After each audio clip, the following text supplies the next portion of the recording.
नमस्कार, मैं डॉक्टर सीमा Sharma SS Sanskrit classes में आपका स्वागत करती हूँ। आज हम संस्कृत ग्रामर में समास करते हैं।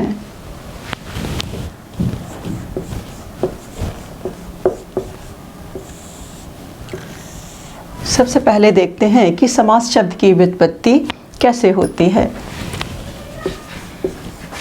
सम उपसर्ग पूर्वक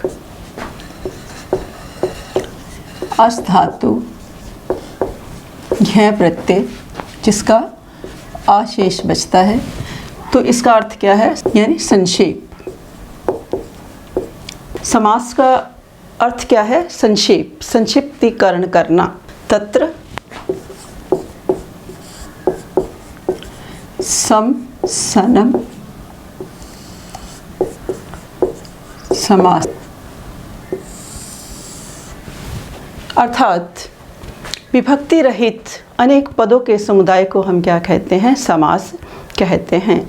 यानी कहने का अभिप्राय ये है कि अनेक पदों का एक पद होना क्या होता है, समास कहलाता है। तो अब थोड़ा हम संधि देख लेते हैं कि संधि क्या है। संधि क्या होता है कि दो वर्णों या अक्षरों के मेल को हम क्या कहते हैं, संधि कहते हैं।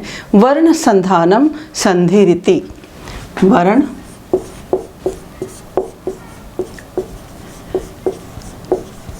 संधानम संधि, कि वर्णों और अक्षरों के मेल को, वर्ण यानी संधि क्या है कि वर्ण या अक्षरों के मेल को हम क्या कहते हैं, संधि कहते हैं। और समास किसे कहते हैं कि दो पदों या अनेक पदों का एक पद हो जाना क्या माना जाता है, समास माना जाता है। तो समास की हमारी क्या परिभाषा हो गई कि विभक्ति रहित अनेक पदों के समुदाय को हम क्या कहते हैं, समास कहते हैं।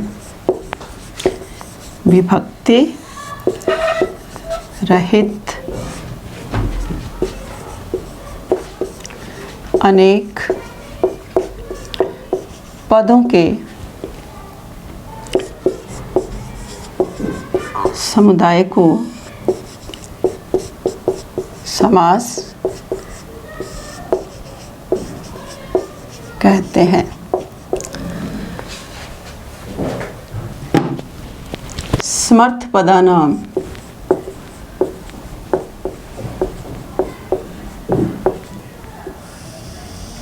समर्थ पदानाम संक्षेपीकरणस्य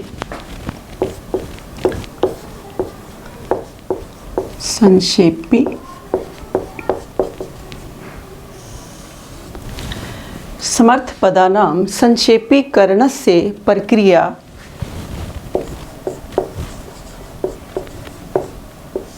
समास इति कथ्यते।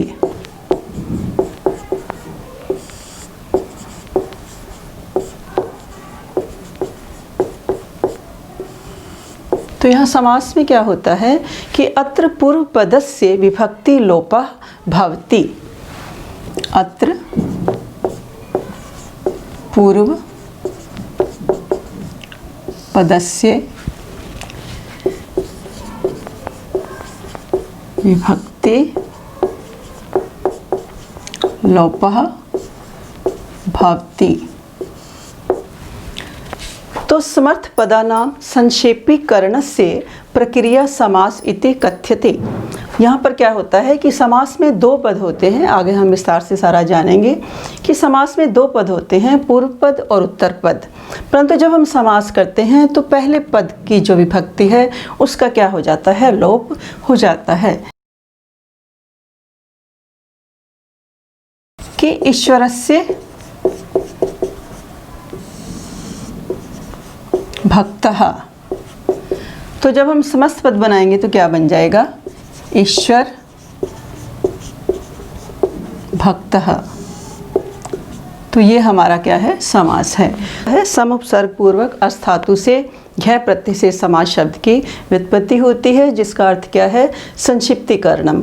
यानी विभक्ति रहित अनेक पदों के समुदाय को हम क्या कहते हैं, समास कहते हैं। समर्थ पदानाम संक्षेपीकरणस्य प्रक्रिया समास इति कथ्यते। अत्र पूर्व पदस्य विभक्ति लोपः भवति, यथा ईश्वरस्य भक्त ईश्वर भक्तः। तो जब हम समास करते हैं, एक होता है समास समस्त पद और दूसरा होता है विग्रह। तो विग्रह क्या है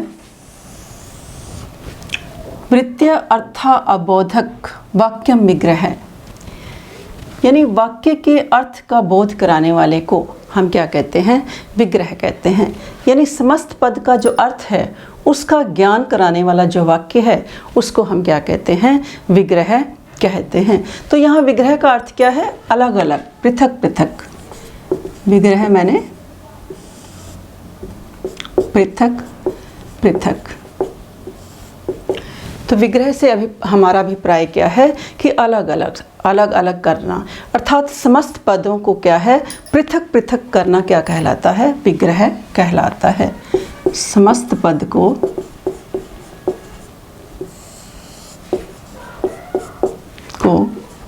पृथक करना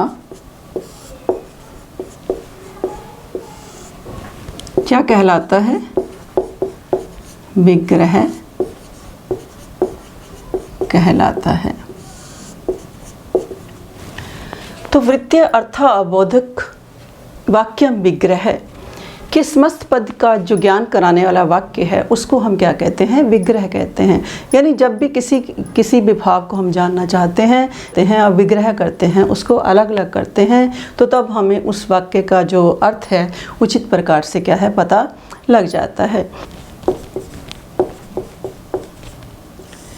विग्रह कितने प्रकार का है? 2 प्रकार का है। पहला लौकिक और दूसरा अलौकिक। तो लौकिक में क्या है कि लौकिक विग्रह हम उसे कहते हैं कि जो परिनिष्ठित होता है, अर्थात प्रयोग के योग्य होता है। लौकिक विग्रह क्या है कि जो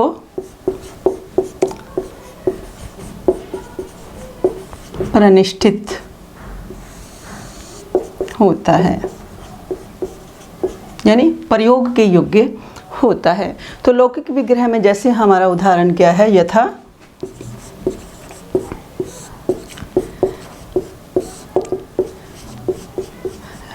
राज्ञ पुरुषः या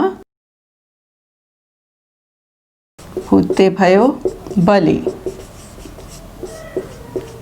तो ये हमारे क्या हैं? लौकिक विग्रह के उदाहरण हैं। लौकिक विग्रह नहीं, जो परिनिष्ठित होता है, जो प्रयोग के योग्य होता है। यथा राज्ञ पुरुषः भूते वे बलि। और अलौकिक विग्रह उसे कहते हैं कि जो बहुत अधिक प्रयोग में नहीं किया जाता, जो अपरिनिष्ठित होता है। अलौकिक विग्रह जो अपरिनिष्ठित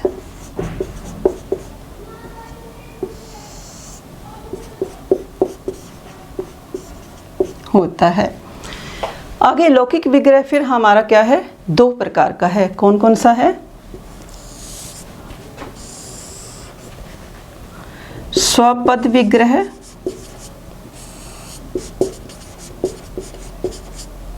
और अस्वपद विग्रह।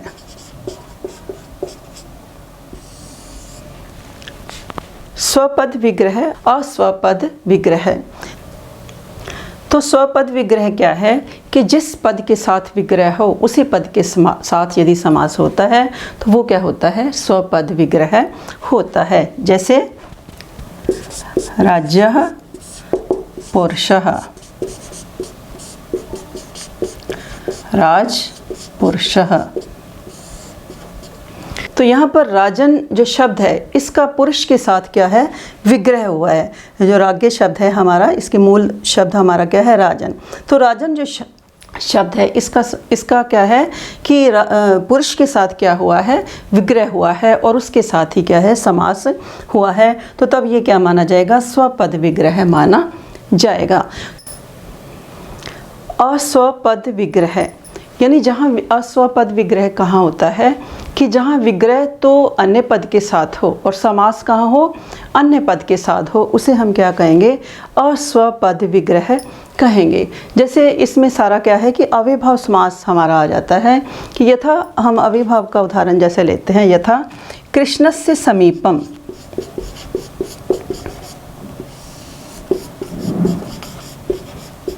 कृष्णस्य समीपम।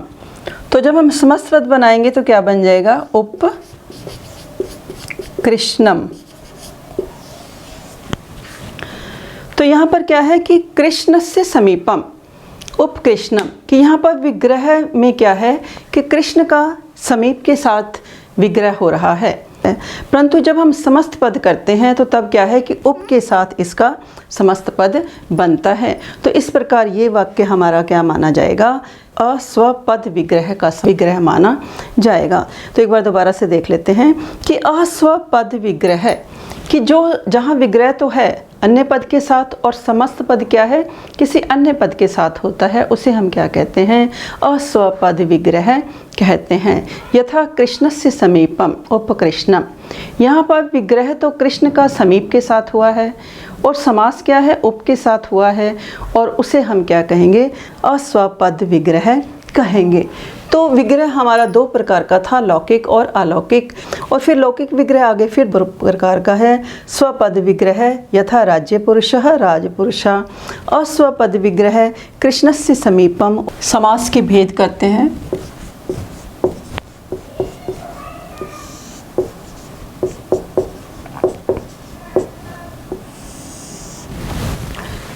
तो समास के भेद, कुछ आचार्य 4 समास मानते हैं, परंतु मंजूषाकार और वरदराज आचार्य लघु सिद्धांत कौमुदी के अनुसार समास के 5 भेद स्वीकार करते हैं।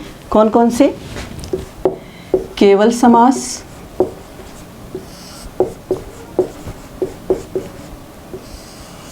केवल समास यानी विशेष संज्ञा विनिर्मुक्त। पहला केवल समास जो विशेष संज्ञा विनिर्मुक्त माना जाता है, और अगले जो 4 हमारे जो समास हैं वो क्या है, विशेष संज्ञा युक्त समास माने जाते हैं। विशेष संज्ञा युक्त, विशेष संज्ञा युक्त। तो इनमें कौन कौन से आ जाते हैं? पहला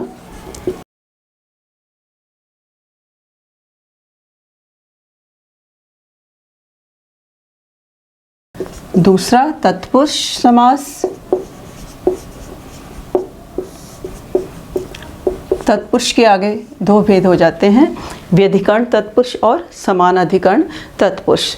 तो व्यधिकरण तत्पुरुष में सारी विभक्तियां आ जाती हैं द्वितीय से लेकर के सप्तमी विभक्ति तक, और जो समानाधिकरण है उसमें कर्मधारय और क्या है, द्विगु तत्पुरुष समास आ जाता है। और तीसरा बहुब्रीहि और चौथा हमारा क्या है, द्वंद्व समास आ जाता है। तो समास के भेद हमारे क्या हैं कि विशेष संज्ञा विनिर्मुक्त, विशेष संज्ञा विनिर्मुक्त। तो केवल समास में ये आ जाता है, और विशेष संज्ञा युक्त में हमारे 4 समास आ जाते हैं। कौन कौन से?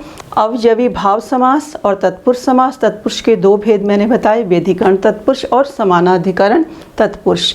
व्यधिकरण में हमारी द्वितीय से लेकर के सप्तमी विभक्ति तक समास आ जाते हैं, और समानाधिकरण में कर्मधारय और द्विगु तत्पुरुष समास आ जाता है। और तीसरा क्या है, बहुब्रीहि समास, और चौथा क्या है, द्वंद्व समास। तो ये हमारे क्या थे, समास के सारे भेद थे। तो समास शब्द की व्युत्पत्ति, समास की परिभाषा, समास के कितने भेद हैं, समास कितने प्रकार के हैं, आज हमने ये किया।